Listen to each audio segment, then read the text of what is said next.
everybody. So we have a lot of discussion today. We're going to start off and we're going to talk about really an update from our new Chief Investment Officer, Jahara Farahadieh.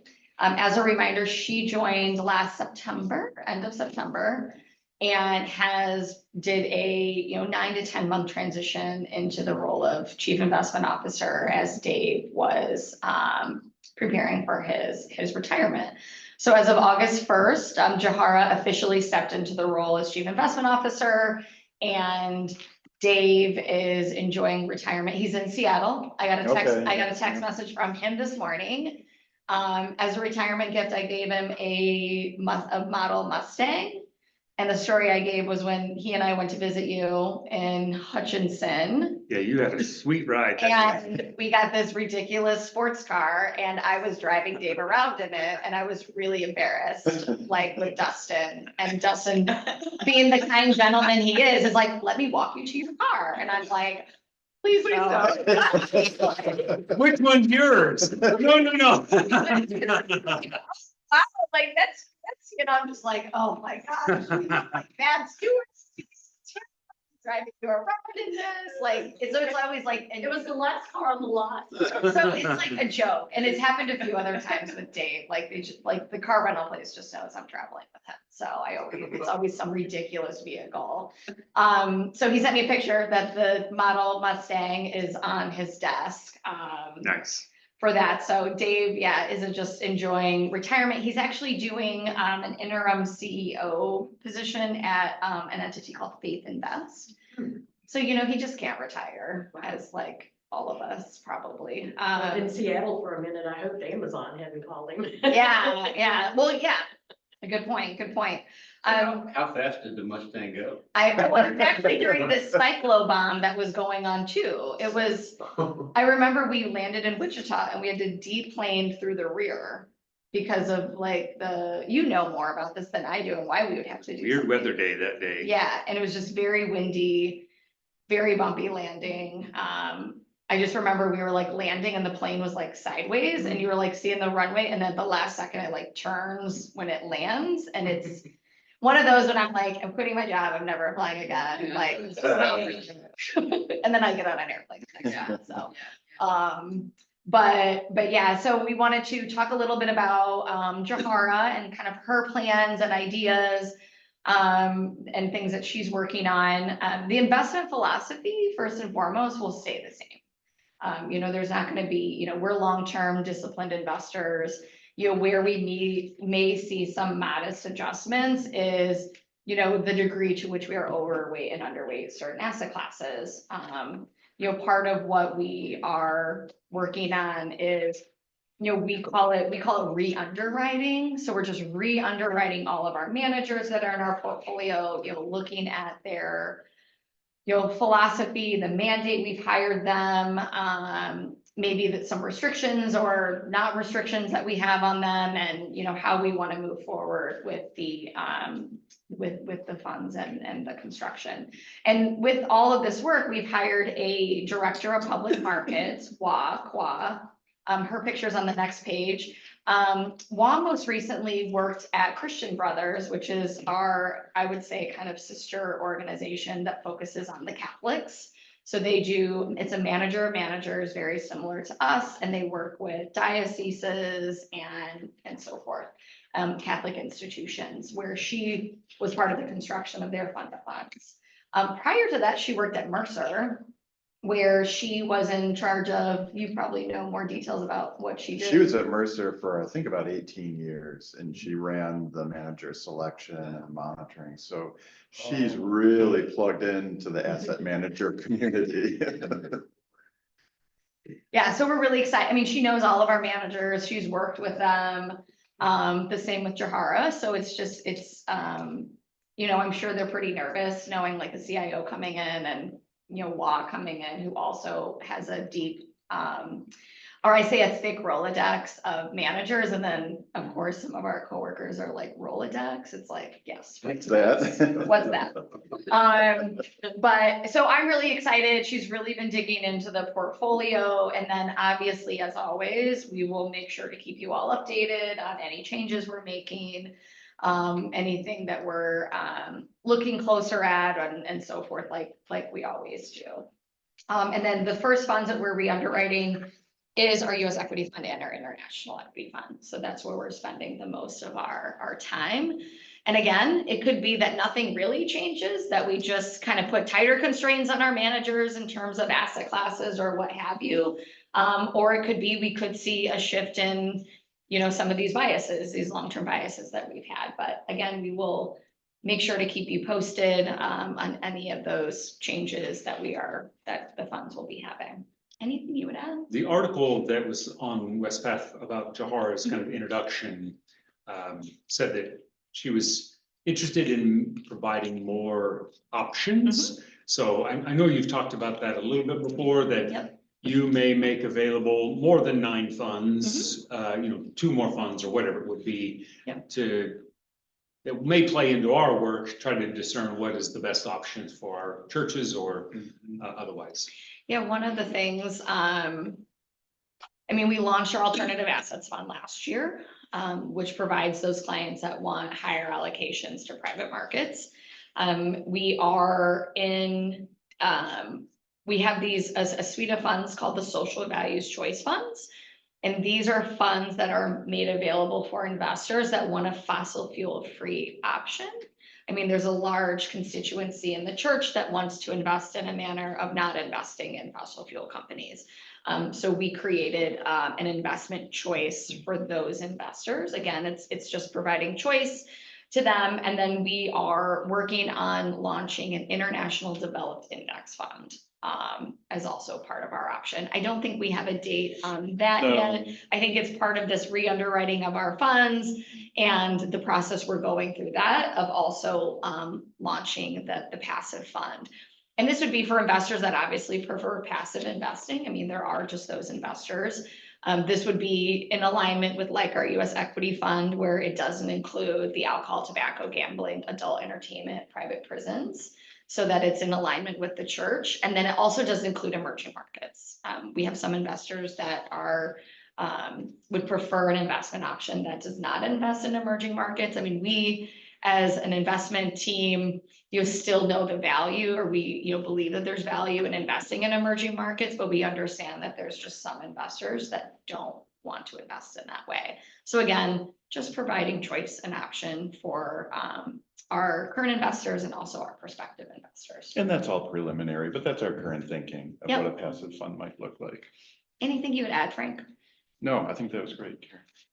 Any questions about? I know Justin got to meet her in February, and I know we would expect for her to pop in on a Zoom meeting that we have in the future to say hello and just answer any questions that you all may have and maybe talk about some of the things that are going on. So I'll just jump right ahead. I know here's a picture of WA, and then we always do the key market takeaways. We try to publish that right after quarter end. It's actually written pre-quarter end, and then we just make some adjustments depending on what happens the last few days and fill in some numbers. But it's important for us to do that because we know our clients like Dustin want to make sure that he's getting information out as quickly as possible to his investors. So looking at your account pages, I'll just jump right in. So I think the plan today is we'll talk about your accounts, a little bit about the markets and what's transpired. Frank will talk more up to date because July was a little bit of a different month than June was, just a little different. August too. Yes, Yeah. never ending. Yeah. Never ending. So we'll do that. We'll talk about performance, but I know we want to spend some time. I know Richard has been working with us on some analysis of the balance fund and the equity fund, and if we want to make some adjustments to that one. And I know a year ago was when we met and we added in the index fund and decreased the international equity fund. So I think it's appropriate that we take another look, because I even know at the meeting last year, it wasn't like this is going to be set in stone forever. It was, we will continue to look at this allocation and we will make adjustments. And again, as we launch funds and create funds, just making sure where we can add additional analysis to that work. And we'll probably do lunch kind of between those two sections, kind of the more normal presentation, and we'll kind of break for lunch, because it should be coming about that time. works. And then we can talk kind of asset allocation considerations. Perfect. That sound good? So looking at page 6, you ended with just under $79 million for the quarter. And you can see obviously the bulk of your assets are in the Kansas Balance Fund, which is where most of the foundation's long-term investors are putting their money. Looking at the funds individually, on slide 7, this is the multiple asset fund, and then has a market value of over $48 million. And then you can see the net of Wespath fee performance relative to the benchmark. And I'll talk a little bit more about the drivers of the performance here in a moment. But you can see the performance since the assets moved over on 11/12/2019. What's interesting, and I want to point out, is I know when we were hired, we did a pretty thorough asset allocation analysis of expected returns, and we always expect the multiple asset fund to return around 7%.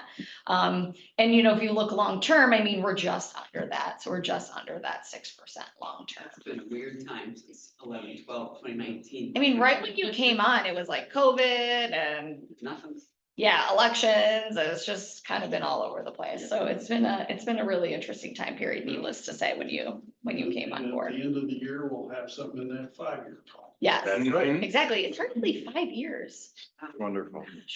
Yeah, you met with us like right now, 5 years ago for a presentation. Yep. So And then the fixed income fund that you offer, it's 100% invested in our fixed income portfolio. So it's just over 8.3 million. And then you can see the net of fee performance below that. You know, the month it was slightly below benchmark. But if you look long term, I mean, this fund's been pretty competitive in this pretty volatile fixed income environment that we've been in.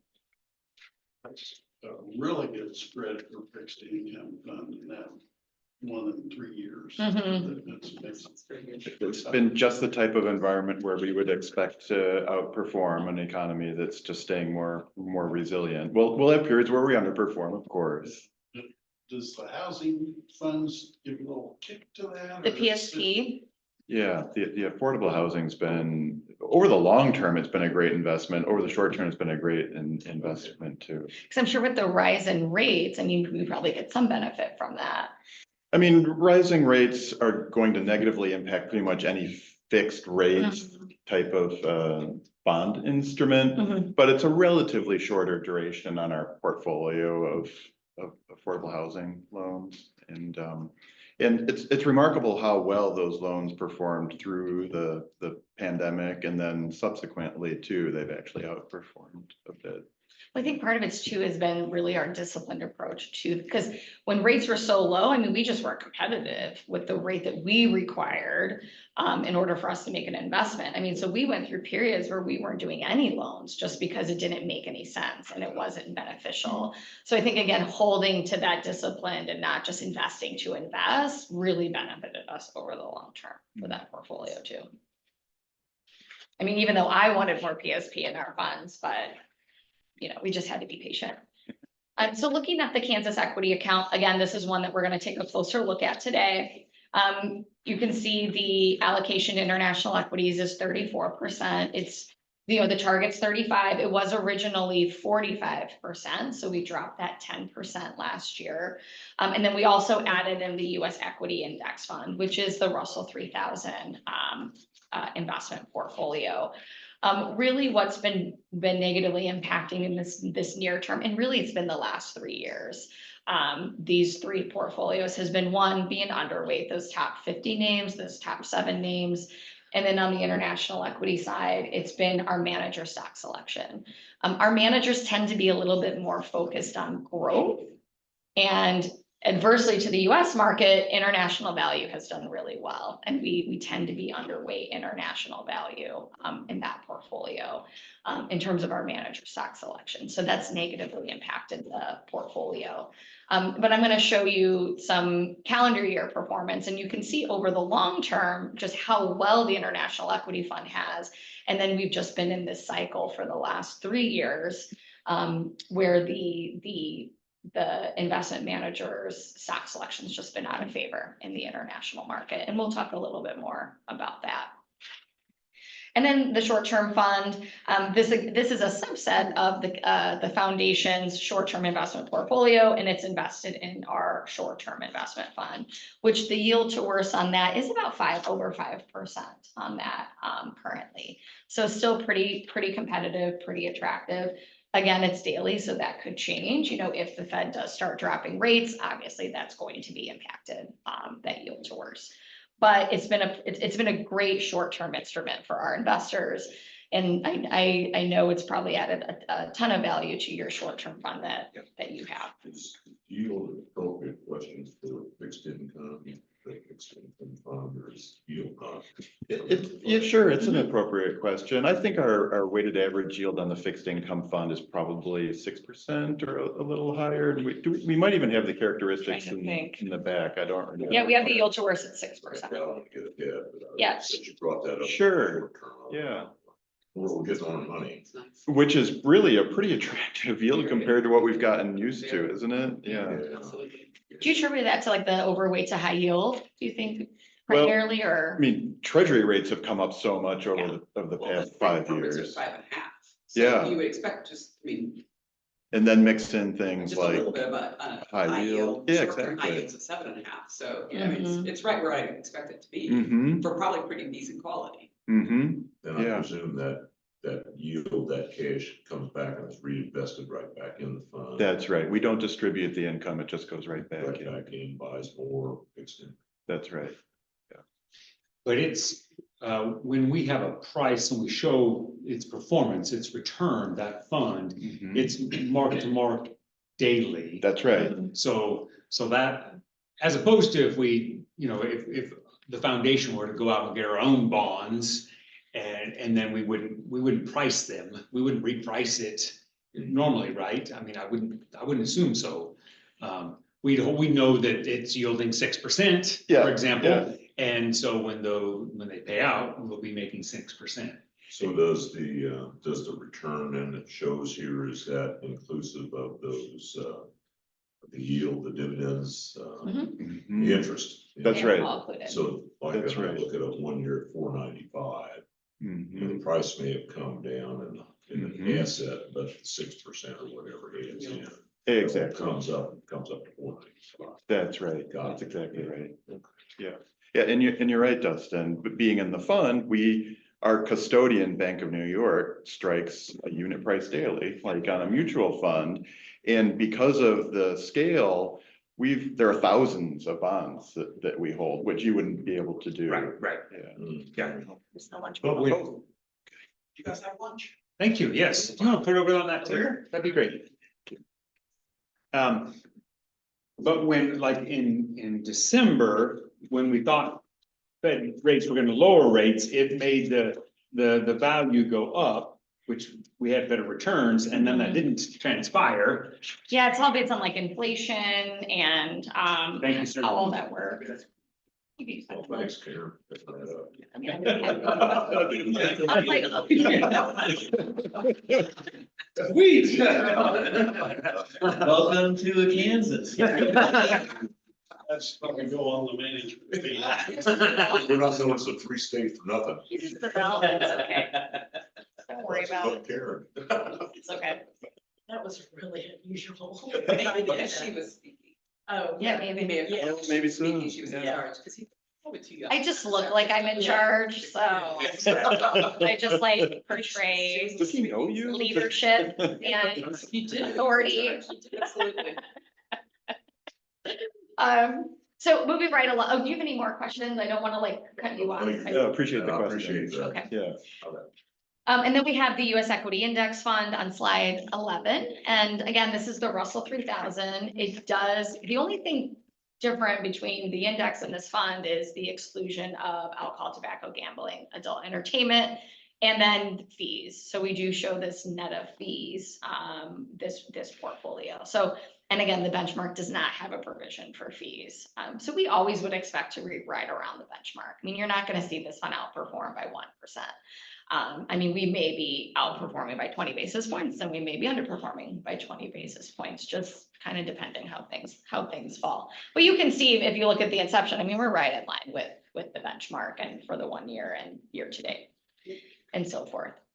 And then we have, I don't know why we put it, probably because it's just on there, the SAC transfer fund. We do provide SAC transfer ability for our investors where if they get a gift of stock, you transfer it to our custodian, BNY Mellon sells it, and then we credit an account. And this is the account that we credit, and it's in our short-term fund. So it looks like there's $6,000 in there as of the end of June.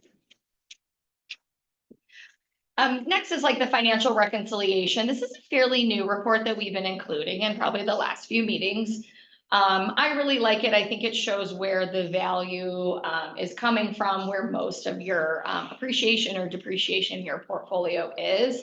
I always want to highlight too is that the contributions and withdrawal. So if they do rebalancing, it's going to show it in a contribution and withdrawal. So it's not necessarily what's leaving. It's if we're selling anything of the fund, even if it's going into a new fund, it's going to show a withdrawal from the fund it's leaving and a contribution in the other fund, which might be a little different on other types of reports that we have. So you can see the quarter to date at the top, it's relatively flat that you can see. And then if you look at year to date, you can see that the appreciation is about $2.8 million in the portfolio. There's a large contribution to the index fund. Is that a particular institution or several or? It is largely a church having a bias to change their asset allocation. Okay. So we had one of our somewhat larger church accounts, they have 1.7 million with us. Okay. And they made a wholesale change of using our equity fund to using the equity index, US equity index. They wanted to be only US. So they made an asset allocation between stocks and bonds, but also in what kind of stocks they were using. So are they also in the fixed income fund then? Yes, so the movement didn't happen, it didn't change as much in the fixed income. They actually increased the fixed income a bit in their split, but then moved all from the Kansas equity fund to the US equity index. Okay. So they've probably done really well with being in the index and in the fixed income fund given. Well, yeah, I don't know how, because the activity happened, I think, late in June. Yeah, it looks like, yeah. For Oh, sure. If we look at July, the equity fund outperformed the equity index in July. That's right. So- Yeah, we've got updates if you all want to It see. their timing did not reward them perfectly, but this is their bias longer term. Yeah. So, That's what we always say. When people are like, yeah, maybe August will be a better performing. August tends to be a more volatile month of the year. I felt like last year it wasn't, but like historically, August is a pretty volatile month. It was last year too. Okay, I feel like there was 1 year I said it and then it wasn't, and I look like a liar. It's like, Anna, Maybe say it again this year. yeah, it's gonna be volatile, everybody, brace yourself. Sometimes October ends August out. Yeah. And it'll be interesting too with, I mean, the election and, you know, a late Democrat entering change in the Democrat Party. So it'll be interesting. The DNC is actually going to be in Chicago in a few weeks. So that's going to be, I looked at my schedule, I'm not traveling, thank goodness. Yeah. Like, no doubt. can't imagine like the airport and the stalls of like planes coming in and.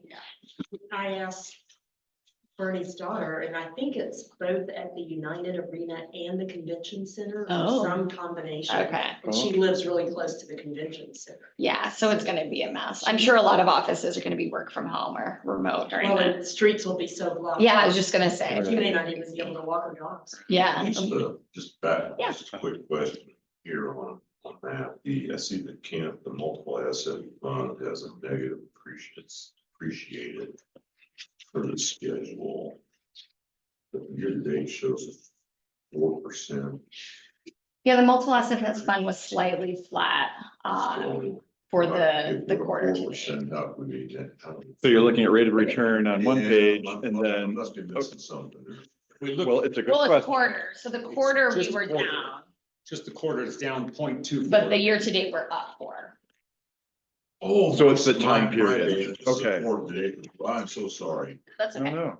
I'm so sorry. I see it, yeah. Want to go down here year to date. I'm an idiot. Don't worry about it. Please ask. Any questions about the accounts before, Frank gives a market update?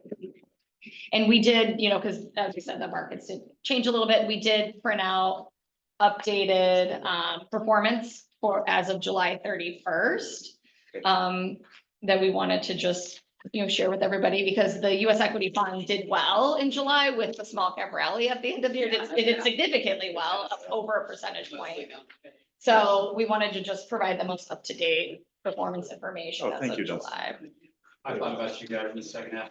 Everyone does so many text messages. Like, They're like, "You must be so all of a sudden, their patience and bias towards the small cap starting to pay off. Yeah, right. I can't even, so my husband works for JP Morgan, so we're really close with one of the advisors there. And he's like calling us, trying to get us to like move money to the small and mid cap fund. And I'm like, you realize all of my retirement is like in overweight this asset class. I'm like, we should just sit tight. We should just sit tight. But it's just funny how it's like, oh, the market's changed. Like, let's all dump our money and put it in this strategy. And then it changed like in 7 days. So, I told my husband, I'm like, no, I think we should just hold tight. Like, I just think we should hold tight. Lots gonna happen this year. We should just be patient. And yeah, needless to say, I was right, which I didn't tell, but he knew it. Yeah, our book has the returns for the first half of the year, and it was pretty much one directional for the first half of the year with the Magnificent Seven and the mega caps. When you look at the rest, so the S&P 500, they're a little bit above the middle of the page on 16 there. Year to date, 15%, and that's what people hear in the headlines. Wow, stocks are doing great. Halfway through the year, they're already up 15%. There's such a small number of stocks driving that. And so when you break it out into the top 50, on the top row there, 22%. If you break it down into the Magnificent Seven, they were up over 30%. And when you look back over like the past 18 months, names like NVIDIA, I know NVIDIA is up over 700% in the past 18 months. So the enthusiasm over artificial intelligence has been extraordinary. Small caps, the Russell 2000 at the very bottom of the page. Now, last night I was looking at closing prices on these indices. If we ran it quarter to date for the third quarter, so June 30 through last night, it would basically be upside down, the exact opposite. And there would be some negatives. The top row there, that Russell 50 index would be a negative 7% or so through yesterday. And the Russell 2000, the small caps are about flat, down a fraction of a percent. And I mean, it depends the minute you look at it today. I think the market's up again. Some of that is because of what happened subsequent to the end of July, even with the employment report and whatnot. I like having 1,000 growth and value in there. Okay. I don't know if that's a new addition or I've just been sleeping. No, it is a new addition. I like. You like that? Okay. Yeah, I'll add that. Gonna make a note. Okay. that. I mean, you can really see what's happening, which is it's all in growth, it's all in a few stocks, and value has not moved. Yeah. The rest of it hasn't moved. And just to look at the Russell 1000 growth is even a little misleading because it's not the 1,000 names that were up like that. It was the concentration and the small The number. S&P, that 15%, 77% of that is from 10 stocks. Astounding. Yeah. I think we've got, as we sometimes do, we've got a couple more charts that sort of show that concentration, on 17. We don't discuss really the concentration, but this is from JP Morgan. They do some really nice work. Just how, the PE on the market had gotten through June 30, a little bit on the higher side.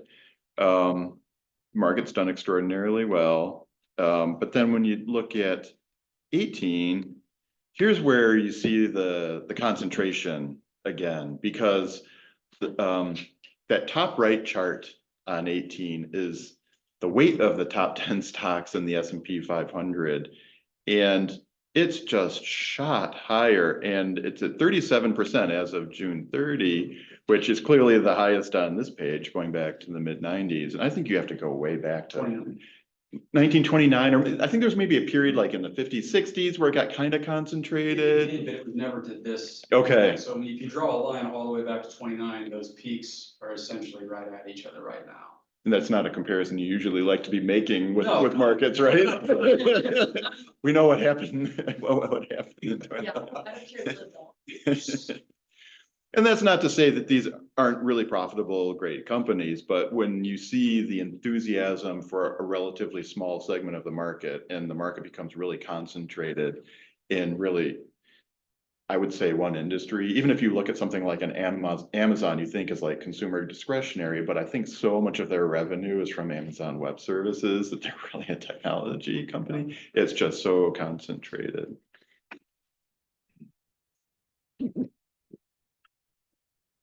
And then on 19, a little bit more on the Magnificent Seven, just like honing in even more. That chart on the left, the green line on the left is the returns of the Magnificent Seven since the beginning of 2021. So it includes the big drawdown through 22, where they really had a horrible year. And yet cumulatively, compared to the blue line, which is the rest of the S&P 500, it's an extraordinary difference. And then that grayish line is the S&P 500 itself. So that would fall between the Mag 7 and the X Mag 7. And so when you look at, you know, the earnings growth of the Magnificent Seven in that top right chart, yeah, it's been fantastic. Companies are scrambling to spend enough, I think, on artificial intelligence. A company like NVIDIA, like the sales, I think, are just crazy. You know, it's interesting. I hear some people saying that there's almost like a fear of missing out among companies. They want to buy the chips because they don't really know how they're gonna use it. Yeah, exactly. They don't know exactly how they're going to. Everybody else is buying. Yeah, It's just you're a right. shortage. Yeah, right. And so you look at that top right chart where it shows the earnings growth of the Mag 7 versus the rest of the S&P, and Mag 7, yeah, has had dramatic earnings growth. But it's interesting that the analyst estimates for later this year really kind of even out. And I mean, of course, that's a forecast. We don't know what's going to happen, but the forecast is that the earnings of the rest of the S&P are going to look a lot more like the Mag 7 toward the end of this year. And then that chart on the bottom right is the Magnificent Seven, kind of the best and the worst of the Magnificent Seven year by year. The last 2 years, both of those years are NVIDIA. This year, NVIDIA is up 149% in the first half. It's down, I think, 20% since then. And last year, full year 2023, it was up over 200%. So that's up. Mhm. I read, Dave stopped in my office, and he read an article. I don't know, he told me where he read it, but I forgot. But it was like, if you own the Russell 3000, which is our portfolio, our equity fund, our index fund, and you made one active decision, which was to remove NVIDIA, you would have underperformed by 350%. And Over a pretty long period of time. It was like Basis points. It was like year to date. Yeah. Yeah, it was like pretty. One stock. Yeah, pretty crazy. Just one active decision of not investing in that. So I think it also showcases the concentration of these companies and how they are really driving the returns of. How are you guys these markets. thinking about that from a? So, I mean, you're obviously, your managers are choosing not, or have chosen not to, and clearly not jumping in. So how are you wrapping your heads around this at this point? Yeah, you know, Just wait it out, it'll correct itself, or? structurally, we've built the fund so that unless one of our or some of our asset managers really like those Mag 7, we'll end up being underweight. We have a manager, Zevenbergen, who's an aggressive growth manager, who has really liked Tesla. And so our fund has actually been close to market weight in Tesla because of that. And I mean, so NVIDIA is our top holding, our largest holding. in You the have stock. it. we still hold Yeah. Right, you hold it, you don't. All the hold it Mag as 7. heavy of a concentration. Exactly. It's still our top holding, but the weighting relative to benchmark is lower, but it is our number one top holding. And that's probably more because you've got a heavier allocation to other asset classes versus large cap. And it's our overweight to small cap, Yeah. like and we have private markets too, which won't even be included, here, but yeah, NVIDIA, Microsoft, Apple, Google, Amazon are our top 5 holdings. And your reevaluation of, so that will come into the evaluation of the right, is this the right asset allocation mix will be part of your process. Within the fund. Within the fund. Yeah, and as Karen described at the beginning, now that we've got new staff members, we've expanded our staff. Hua, who Karen mentioned earlier, that's an additional It's a brand position. new role. And there's nothing like a fresh set of eyes. You know, they're only fresh for so long. So come You in gotta and get- just do a complete analysis and tell us everything you see about the fund. And then we'll have a great conversation. And so we'll determine, whether any changes are warranted or not. And she really liked our manager lineup from, when she came in the door. I mean, she was really familiar, especially with our international equity managers. I mean, it's like Bailey Gifford Capital Group. I mean, very well-known firms. But it's a matter of looking like, how do the managers complement each other?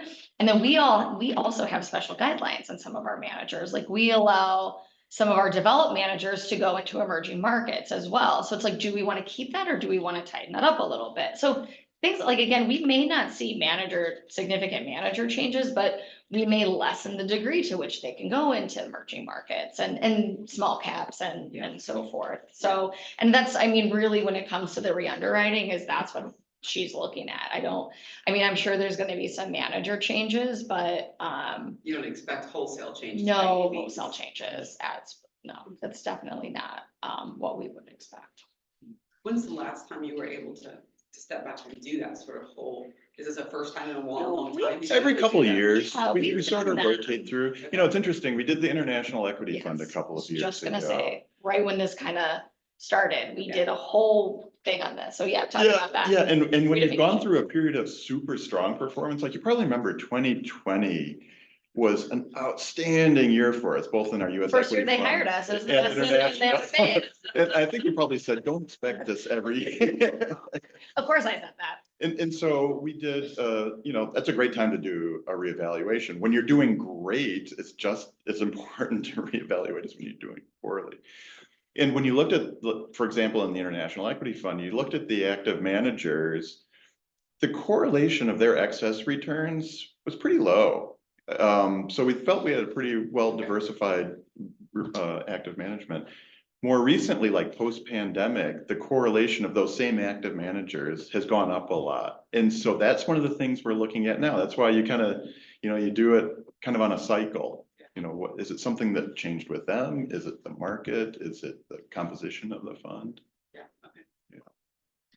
I'm curious about the big picture philosophy in relationship to the Fed's rates.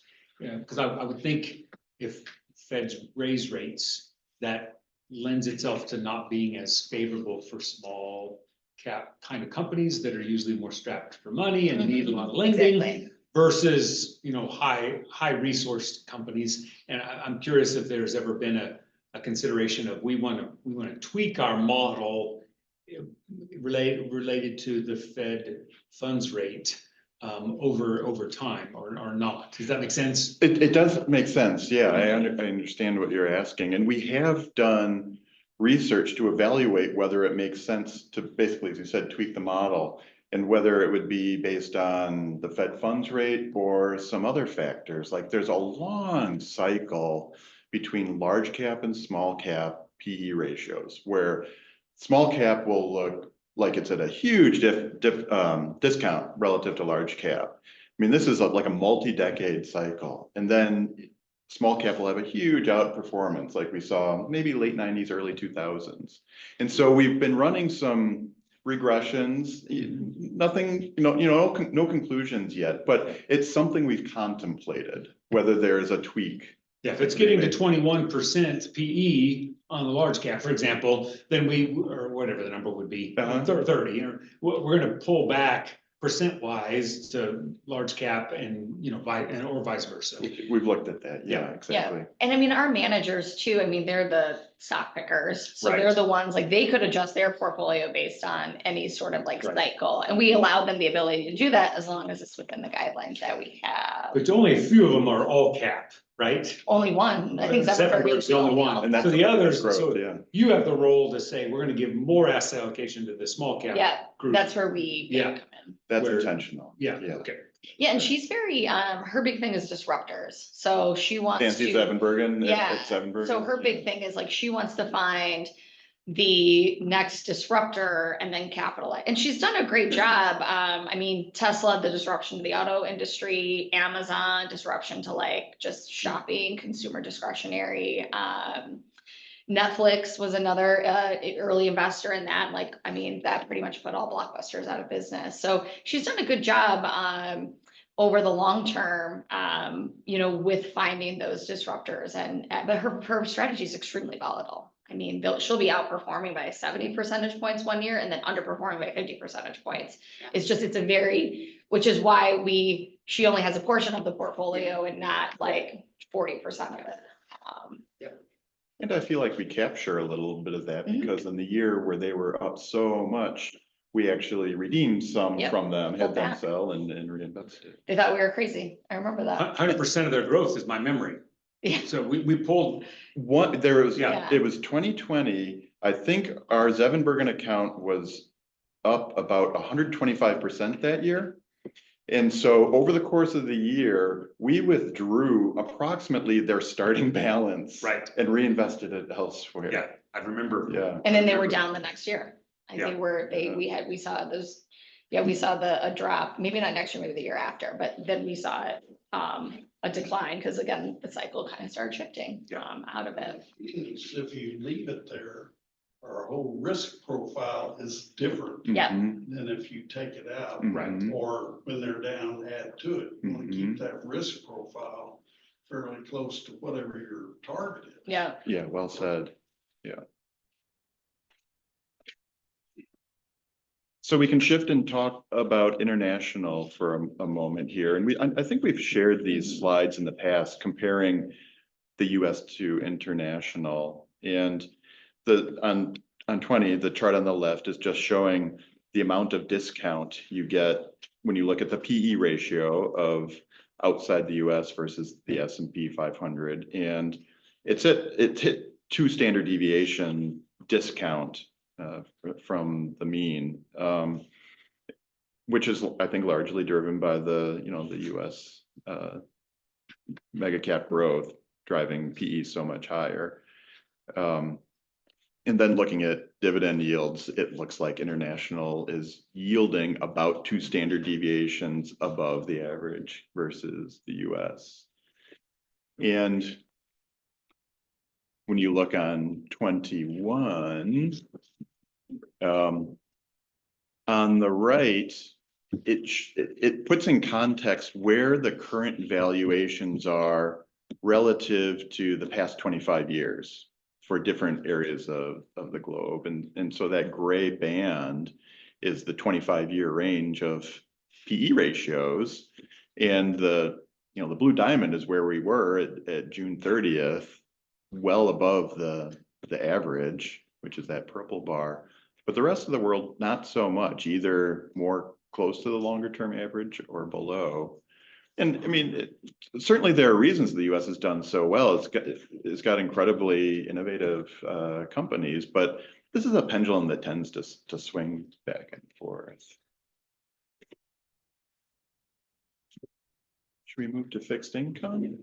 Any questions about equities?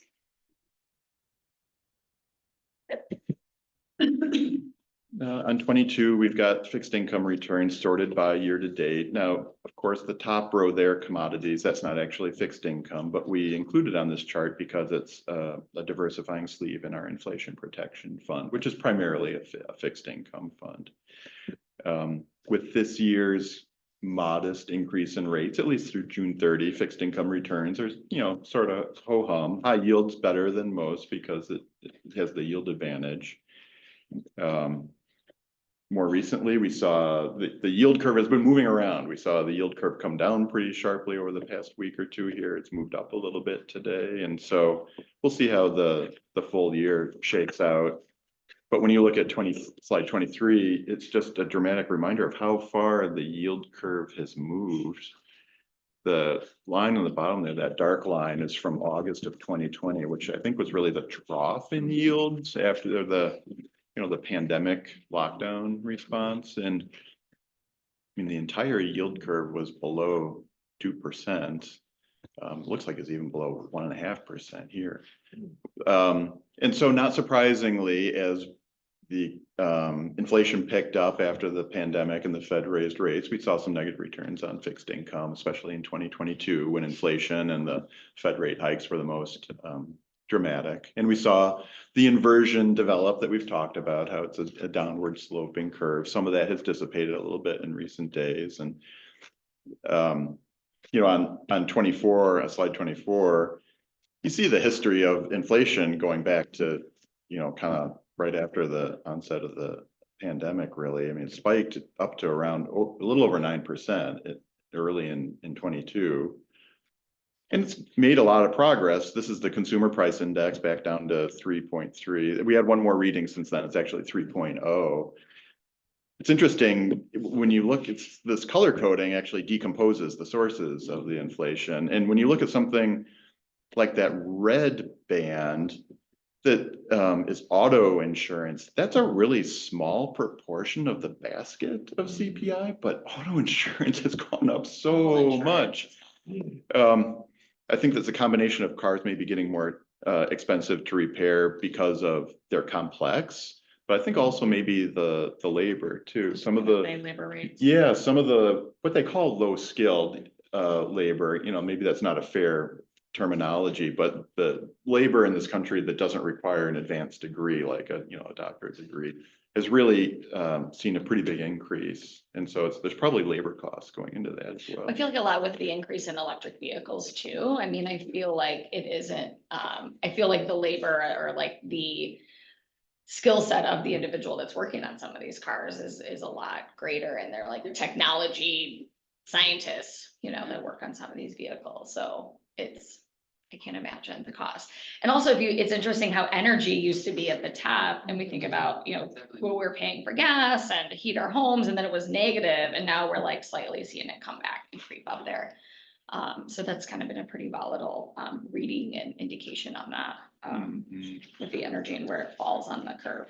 But certainly coming back into the range, the Fed likes to see inflation around 2%, and there are different measures. Other measures are actually below this 3%, they're more like in the mid twos if you look at some other measures. So, I mean, they're pretty much on track, I think. And I think most people are expecting them to start cutting rates in September now, pretty much for sure. I felt like the last Fed dot plot showed like a high percentage that rates were going to drop. But again, who knows how much they're going to. It's moved around between being 25 bips to 50 bips. Yeah. The probability is high. It was September move now. Yeah. Is it sort of a 50-50 now, either 25 or I didn't look 50? yesterday, Yeah. but You look at the Fed Watch tool? Yeah. They were even pricing in like an emergency cut as of Monday. On Monday. Oh, because of the stock market? That just, That's crazy. It seemed like It's collapsed back to zero, but it was like a 20% chance for like an intermediate rate cut. isn't that remarkable? And I think the VIX index, the fear gauge, they call it, spiked. It went to 65 intraday in the morning, but I think a lot of that is based on zero day options. Because so many people are hedging with zero day options now that the VIX doesn't get much play because it's 30 days. And then on Monday, the market maker said, we're not taking any bids. We're not making a market for zero dated options based on what was happening in the morning. So everybody rushed out to the 30 day. Oh, so it's a technical distortion. It was just exactly. Okay. It ran itself up to 65 when, realistically, it probably should have stayed in the 20s where it was already at, But in hindsight, you're right. The idea of the Fed doing an emergency rate cut of 50 basis points would have scared the heck out of the markets, I think. Yeah, the sky is falling. Looks like the Bank of Japan raising rates by 15 basis points last week and then turn around and walking it back this week. And they raised it to what, quarter They went points from or so. 0.1 to 0.15 to 0.25. So maybe 10 basis points to 15 basis points at most, and then chaos. And I think there are probably so many investors, what do they call it, the yen carry trade, where they're Borrowing yen. borrowing yen. And I've heard some of them are buying Magnificent Seven stocks, which is just a horrifying thought, but I'm sure it's happening. I think NVIDIA is probably one of the biggest recipients of that. Yeah, I'm sure they're buying treasuries too, you know, a little bit You can less juice, market but and yeah. create a spread you're right. yourself. How is the investment market as far as, you know, your peers? Are you having conversations about this? You mentioned younger investors. I tend to think emotional investing has made a big surge in I don't know the timeline, but our access to information and the So ability great. to quickly trade and, you know, it seems like there's some fundamental difference in the investment market than there was when, you know, maybe 20 years ago or something. And we're seeing this whipsaw effect. Is there strategy planning going on about how we deal with this going forward? Because we're living in the second. I think you're absolutely right. A lot of The speed and availability of information is dramatically different than it was. And so a person at home or looking at their phone sees the kind of detailed information on markets that maybe only a professional would have 20 But it's just years ago. information. It may not be wisdom. And No, very I think that's the part that hasn't changed. Like the meme stocks, remember, like GameStop and some of those? Right. When those are like driving the market and you're just like, what is going on here? And you Like, hear- why is Bed Bath & Beyond like doing so well, like Right. AMC when it's COVID and everything's shut down? Like, it doesn't make, it's all like retail investors. There's actually a Netflix show about this that's on, and it's about the guy that started the whole GameStop phenomena and like his emotion towards GameStop and how he felt because he was a video gamer, essentially. And it was just like he had this following and other people were jumping on the GameStop bandwagon too. And I feel a lot of it's like the chat groups, the Reddits, Social like, media, right? But which, That's a like, change. yeah, which you would think, I mean, it's not insider trading. I mean, technically it's legal, but and it's funny, I went to a conference recently, in like June, and this, it was one of these CEOs that I was talking to, and she pulled up on her phone, like an app that she had with like just, and she could like easily just readily trade, you know, these Bitcoin, like all of it. So it's just so accessible, like Frank said, like it's at your fingertips, and it's like, you know, through a conversation she was having with me, I mean, she's like, oh, look at my stock portfolio and what do you think I should do? And things like, I'm like, you should buy an index fund. You shouldn't be buying stocks. I'm like, SPY, that's what you should be buying. But as much as technology has changed, I think this phenomenon of the hot stocks and enthusiasm for the market after it's gone up is not something new, because you think back, the phrase I used to hear years and years ago is when the shoe shine boys telling you to buy stocks, that's when you know to get out, you know, and maybe that's, you know, maybe not a politically correct thing to say anymore, but there are variations of that through the years, like in the dot-com bubble. Yeah. People who had no prior experience in investing were pouring money into Cisco systems because the internet was going to change the world, and it was, they were right.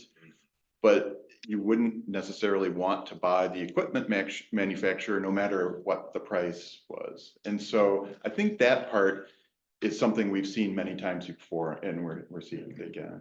We still have that fear of being left out. Mhm. Fear of missing out. And go back far enough, there was the Nifty 50, which included Xerox and IBM and AT&T. Sure. I can't remember all 50. Yeah. Nifty 50. Avon products, right? Yeah. I think maybe Pfizer was in there. I think you're right. I think that human psychology has always been human psychology. It's just the tools have changed and there've been Speed. certainly over Accessibility. you've definitely got the accessibility information, but I do think some mechanisms have changed in the market, especially around options trading. Oh, yeah. CDOA has become extremely profitable in the last several years and, 50% of their transactions are now one-day options tickets. Wow. So you're pushing things dramatically faster than you have before, and you get those meme stocks, it's all mechanical. You've got a huge short float out to get something, all you gotta do is start shoving the price up, and then those people have to cover it. And once they start covering, it shoves the price up even more. That's exactly what I saw happen with the VIX. Everybody's been shorting the VIX all year long. Well, it starts to go up, everybody's gotta cover it, just shoves that price up even more. So I think a lot of it's just the mechanics inside the market that have changed. And that aspect, I would say, has changed quite dramatically just in the last few years. In conjunction with everybody's got, some type of trading platform. Mini access computer on at their their phone so they can fingertips. trade, but I would say that it's gotten just as bad based off everything I've read on the hedge funds with them chasing as well.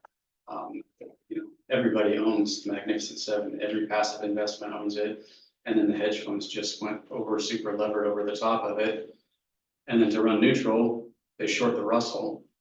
And then once that trade unwinds, it unwinds at the fastest speed that it's ever unwinded at. So it's just, I think there's a lot of mechanisms taking place inside the market that we just, we haven't seen in years past. Yeah, At really least good the speed at observation. which things happen. Back to the inflation slide, for just a minute, Uh-huh. the shelter cost. Mhm. Appears to me that, probably has not too much impact on our returns, but it seems to me that inflation will be extremely tough to get back to the 2%, just because of the shelter component itself. It seemed to me to be very structural. Mhm. What's gonna bring, when you look at shelter in the number today, just under 2% is accounted for inflation loans in shelter versus, 21, it was a half of Yeah, half 1%. Mhm. That's yeah. And it's a relatively large portion of the basket that makes up the index. I think it's Maybe 30 that's why some the Fed percent. is getting more comfortable, not, they don't talk about two quite so much. It seems like we're getting more comfortable around the concept of maybe it has to be 3. Well, so first of all, the shelter component in CPI is different than the shelter component in PCE, right? Mhm. Shelter component in CPI is owner's equivalent rent, or a large portion is owner's equivalent rent. So it's somewhat of an estimation, how much could you rent your home for if you were gonna rent your home? So I don't put as much credence into the shelter component in CPI as I would in PCE. So that would be my answer. I don't know what you would say. And I think that's a great observation. And frankly, it has been sticky too. It has, I mean, rent So you said prices it's- have been. you said Yeah. most of this is, It's an owner's equivalent rent the measurement tool is an owner's equivalent rent. Rent has absolutely been up. Shelter costs are absolutely up. So I'm not suggesting that this isn't accurate, but as a measurement tool, it's you and I saying how much we think we could rent our house for. As a measurement, there's some component of that. I'm not thoroughly versed in it, but enough to say, I'd look at PCE, which there's a reason why the Fed uses PCE instead of CPI. PCE, the PCE deflated personal consumption expenditure. Yeah. It comes out, I mean, they come out at different times. They both are good inflation measures, but they tend to prefer PCE. Slightly different. Shelter is a component where they're different. And if you think about rent too, usually there's a lease involved. And so if prices are going to come down, there's kind of this lag effect. And you can see that it's been kind of trending down gradually. And so this is not only, it's also home ownership, but it's largely rent. or what you think you could rent your house out for Okay. if you're an owner. So it's a way to capture both renters and owners in the same Yeah. statistic, I think is Yeah. the point. That's how I would describe it too. Is insurance a component of that shelter? That's a good question. I'm not positive whether it is or not. I don't know. Because certainly some areas are seeing huge increases in homeowners Yeah, insurance. it's getting problematic. Yeah. Well, yeah, especially in areas like Florida and California and wildfires. Interesting. Smart people put this stuff together, don't they? Move us forward, Frank. Well, Boy, it looks like we're getting into politics here. I didn't even realize we. This is always interesting though, because everybody will ask, Dustin, you probably have churches asking, we have Yes. clients asking, right? What about the election? What about? So I think this gives us good facts. And you're speaking about that at greater length tonight. I'll talk about it a little bit more Top five tonight. things. Frank's watching. I am not gonna try to forecast the election. We, Wespath, are not going to adjust our asset allocation based on a forecast of the election. But certainly, our asset managers are evaluating the companies they're investing in based on the potential for policy changes, tax changes, because there are some pretty significant policy changes that could be in play. The 2017 tax cuts and, the corporate portion of that I think was permanent, but the individuals expires in 2025 and, tariff policy, immigration policy, all those things feed into input costs, the potential for inflation, potential to increase the national debt if we're gonna, run significant deficits. And so there are potentially large impacts. But if you look longer term, and for tonight's presentation, we've got a chart that shows an evaluation done by Capital Group, where they look at the stock market returns for the 10 years following every election cycle. And the difference between the red wins and the blue wins is like within the error of the estimate. It's basically over the longer term, markets, consumers, businesses, the economy are just very resourceful and resilient. And you can really fool yourself, I think, by trying to adjust your investment portfolios based on your view of an election. I think people that have strong political leanings look for what they want to look for and find that. And so they don't necessarily see the facts like you lay them out here, but they interpret their own perceptions. And I think that's part of what this particular chart we included here shows, that people who affiliate with one party tend to feel more satisfied when that party's in the White House.